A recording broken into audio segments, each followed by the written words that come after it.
नमस्कार मंडळी.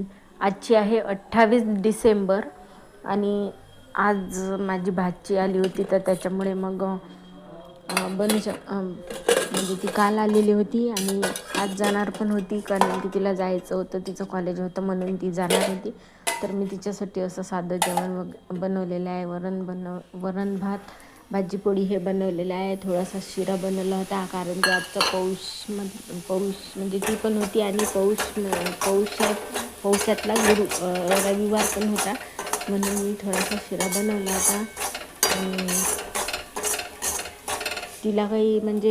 तिला गोड काही आवडत नाही, तर मग तिने थोडासाच म्हणजे एक दोन घास खाल्लात, पण जास्त काही खाल्ला नाही. आणि हा मिनी ब्लॉग कसा वाटला ते कमेंट्समध्ये नक्कीच सांगा. आणि चला तर मग या शिरा खायला तुम्ही पण. आणि असा झालेला आहे शिरा. तर बाय सर्वांना. श्री स्वामी.